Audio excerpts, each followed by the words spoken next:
I see in them the desire, the drive to survive. No matter what comes their way, they are going to keep on going.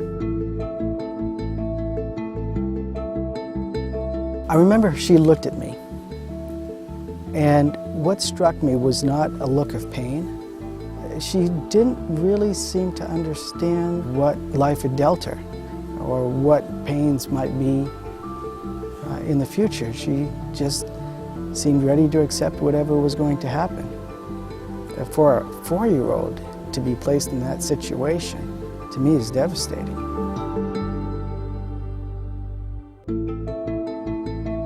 I looked into the eyes of that youngster, found out in a few moments he was 5 years of age. His mother died when he was 2.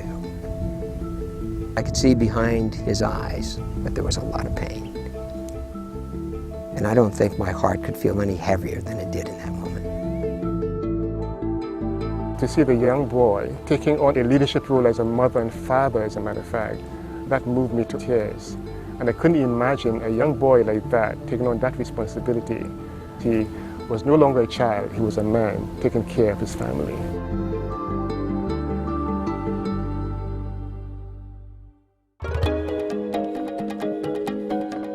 "42 million people suffering in the world, 21 million of those right here in southern Africa. 5,500 people dying of AIDS every day."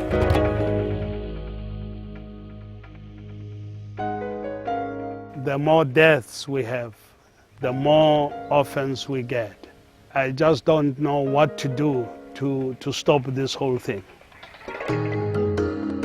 HIV/AIDS has decimated the adult population. We've seen hundreds of children that do not have parents in this area. They're losing their parents, they're losing support, they're losing all that they have.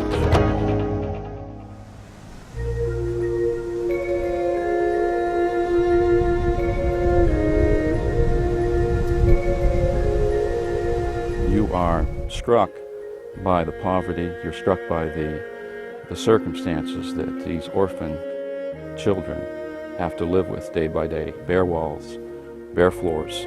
The windows were broken out, but more than the environment there was the fact that there was no food in that kitchen.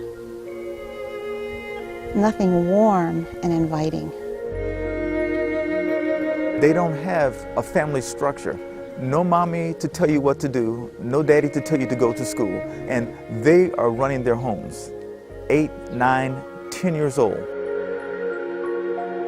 To see children just left to fend for themselves. The oldest, 13, taking care of his younger brothers. He's all they have. It's incredible how responsible these young boys are, even than the second oldest, 11 years old, and the responsibility that he had to get the clothing ready for the next day, and took this white pair of pants and scrubbed and scrubbed until every spot was gone.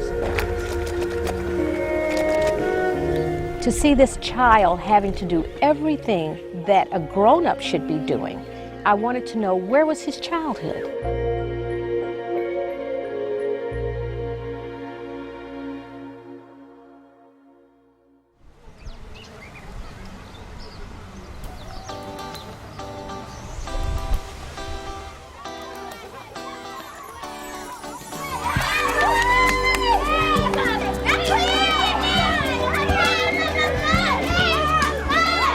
Nhengelo is a refuge for these children, really.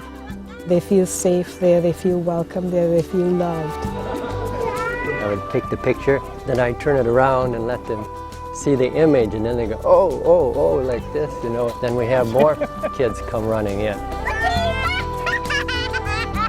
It was great. They're kids.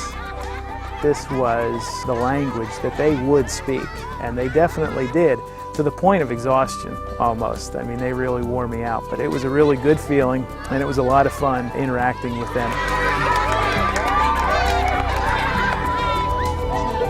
And the smiles on their faces and in their eyes told me that this was one of the happiest moments in their lives, when they could smile and laugh and feel happy. They lined up, smallest first and oldest last. The oldest children always make sure that the younger ones are fed first to make sure they get a meal.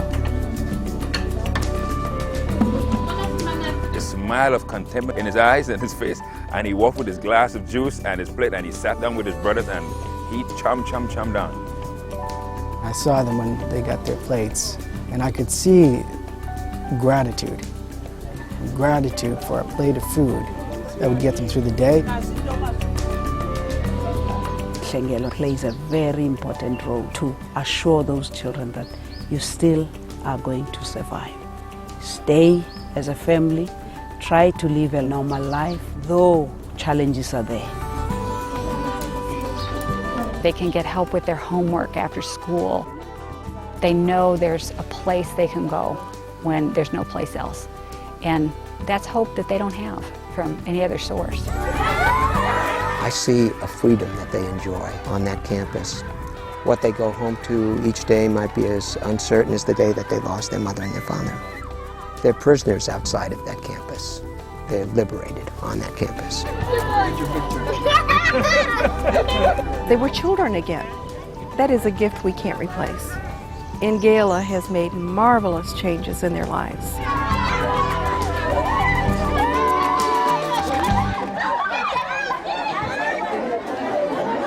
One of the privileges we had here in South Africa was to visit a public elementary school.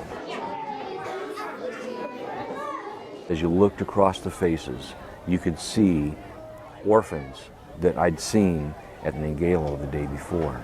And it was interesting to see them interacting with the other students.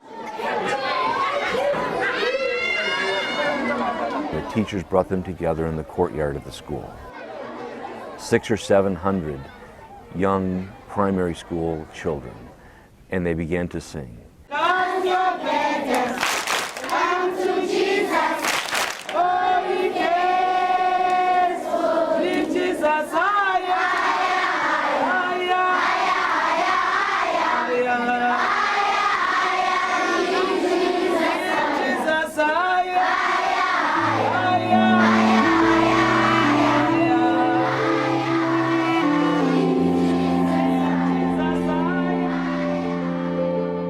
They need a place that will provide shelter from the storms of their lives. They don't have to worry about not having mommy and daddy. They can come and be well cared for, loved, and provided for. What would that feel like to live in a home like that? What would you dream about? What would be your plan? Right now, he's taking care of his little brothers by himself. But he's got a dream for his life.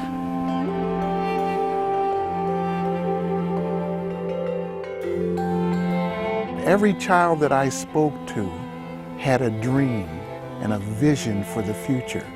And realizing their circumstances, that really touched my heart. Because I know that it's possible, but I know that it's going to be very hard for them. Day-to-day existence is very hard, and knowing that they are important, knowing that they are cared about and loved, that someone notices them in their hardships, I see Hope for Humanity meeting that need.